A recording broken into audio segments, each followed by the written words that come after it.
The city of Las Vegas had longed to have a true Major League franchise, and then it happened.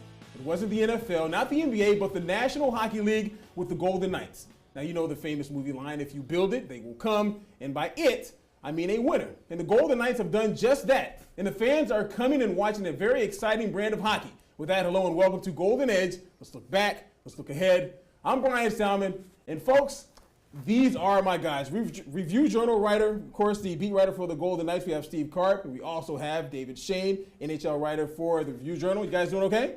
Yeah. Doing well, Brian. Thanks for being here. All right. Let's go ahead and talk a little bit of hockey. First things first. I'm starting with you, Steve. The Golden Knights, they are 5-1 right now. They have the best start of any NHL expansion team, the second best start in 100 years, I guess. My question to you is, how shocking is that they're doing so well right out of the gate?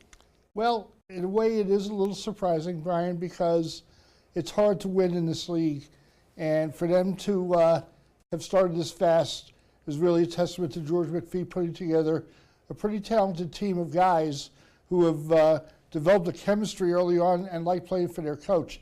That said, you look at the schedule that they've played so far, they haven't played any of the top elite teams yet. Yes. And that's coming, with St. Louis on Saturday and Chicago next Tuesday. So when you look at it from a big picture standpoint, yeah, it's good to see the start they have, but also keep it in perspective. All right, well, David, with that being said, I mean, how about the Golden Knights starting off their entire franchise on the road? They won their first 2 road games. I mean, that has to count for something, even though one of those road wins was the Arizona Coyotes. Yeah, I mean, like Steve said, it's hard to win in this league, so anytime you can go on the road, get 2 back-to-back wins, it's a good way to start things off. I thought, if nothing else, those 2 particular games showed, that they can kind of steal a game. They went into Dallas. They probably didn't deserve to win that game and still won it. They deserved to win the Arizona game, and it took, kind of late goal and then into overtime to get that one done. So they've shown, kind of a knack and some resiliency on, on the road and figuring out a way. Now, obviously, everyone knows what happened, the tragedy that we had here in Las Vegas before the Golden Knights played their first home game. I guess, Steve, now is kind of your opportunity to just talk about how well the Golden Knights as a franchise really just took care of that whole situation before that home game. Well, it started, obviously, by getting out in the community that Tuesday. And once they were able to kind of participate and meet up with the first responders, meet with some of the victims and their families, meet with the people who were standing in line to give blood, I think it gave them a sense of community for the first time, that they felt like they are part of Las Vegas. And then, of course, the ceremony, which was really tastefully done. It wasn't over the top sad, and it wasn't too festive. And once they started playing hockey, this place got really loud. No, you're right. And they jumped the Coyotes, got a 4-0 lead, cruised to the win. Perfect night for the Knights to start at home. Steve, to kind of get to what the team is doing now, right now, NHL.com, the team is ranked, I believe, 9th. They're 5-1 right now. And as you kind of alluded to it earlier, we're finally going to actually get a chance to see what this team is actually about when they take on St. Louis, who's 5-2 right now. I guess, do you think that we've seen the real Golden Knights team, or will we see what they are truly made of once they play St. Louis? Well, they're a work in progress, let's be honest. They've made several changes because of all the injuries, most notably in goal with Malcolm Subban taking over for Marc-Andre Fleury. But they also have an identity now. It's one of grit. It's one of resiliency. They hang in games. Even when they squander a lead like they did Tuesday against Buffalo, they still found a way in overtime to win the game. As far as the players on the team that are really playing well right now, James Neal, I've kind of named him Mr. Golden Knight. I mean, the way that he started off the season is pretty ridiculous. I mean, he's got 6 goals. He's top 5 in the league. Oscar Lindberg, he's doing well as well, 3 goals. Do you think that we've seen the best of what they can do, or do you think that they'll actually continue and play this well? I mean, James Neal probably can't continue that, but I mean, play this well throughout the I'm not good at multiplication. What is he on pace for? 100? Yeah, I know. Whatever goes now, 37. Carry the one. Yeah, whatever it is. It was 137. Yeah. Oh, he'll do that easy. Yeah, no problem. Wayne Gretzky, get out of here. I would say that obviously James Neal is not going to continue at that pace. And then, the other side of it too is what happens when Marchessault comes back? What happens when Erik Haula comes back?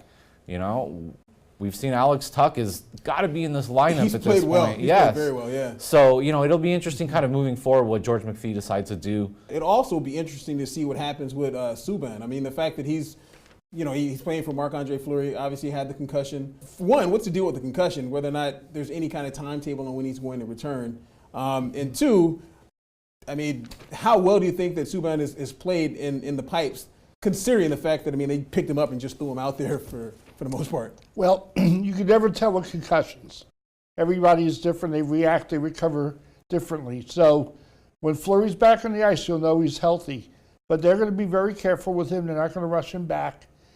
Subban has played, I thought he played very well in his first game. Yeah, against Boston, but I thought his team played really well in front of him and made sure there weren't second or third chances for the Bruins. And if you look throughout the league, really good goalies, future Hall of Famers, are getting beat on shots that they should stop. Gotcha. And speaking of looking forward, what do you think that they need to improve on moving forward? One of the things I was going to say, the fact that their power play, they're not doing very well in the power play. They're 27th in the league. You already know this, I'm sure. 2 goals in 27 opportunities. Hey, there's 3 teams worse than them, though. This guy keeps the glass half full all the time. I like this Carp. No, I'm saying, you know, you think their power play sucks. There's 3 teams worse than theirs. Yes. So but it's a work in progress, Brian. Oh, you know, I'm not mad at you. I'm going to be optimistic here, and I'm like the biggest pessimist there is. We're 6 games into the season, okay? Sorry if the power play's not clicking every time they go out there. He's getting at me as if I'm not the one that made them 27th in the league. No, we don't blame you. You're not the one missing the net. Until Tuesday night, they were in the top 3 or 4 in the league in penalty killing. Okay. And this is a very important part of the game. Very important part of the game. When Absolutely. you're killing off a penalty, it's just as important to make sure the other guy doesn't score as when you have the power play and you're trying to score. So, David, would you like to contradict what Steve just said? He knows better. No, I'll add a different. Oh, come on, David. Not a power play expert. No, what I would say, you know, the issue of closing out games, they've done a good job, I've said, of you know, kind of taking the sting out of some games and slowing some teams down. And that's all kind of the evolution, is learning how to close out a game and learning how to win is big in Mm-hmm. professional sports, for sure. I would agree with you. Yeah, no, and again, it comes back to chemistry and understanding as a coach what your players are capable of doing and not doing, and not asking them to exceed their grasp. The next game that they have, the Blues, I want you to pick. Who do you think is going to win, and maybe, you know, how? Got to keep it quick, though. I watched St. Louis last night. They looked pretty impressive. Jared Schwartz had a hat trick. Tarasenko is one of the top 3 or 4 players in the league. I think the Knights are going to have a lot of problems trying to contain those guys. I would agree with that. All right, your chance to contradict again. I mean, come on.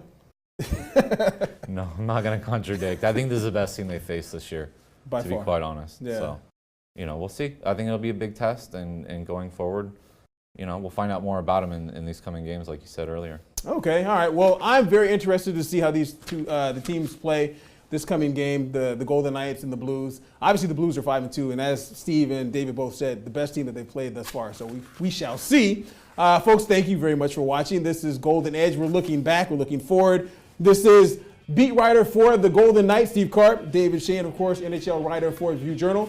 I'm Bryan Salmond. Thank you for joining us. We shall see you guys next week.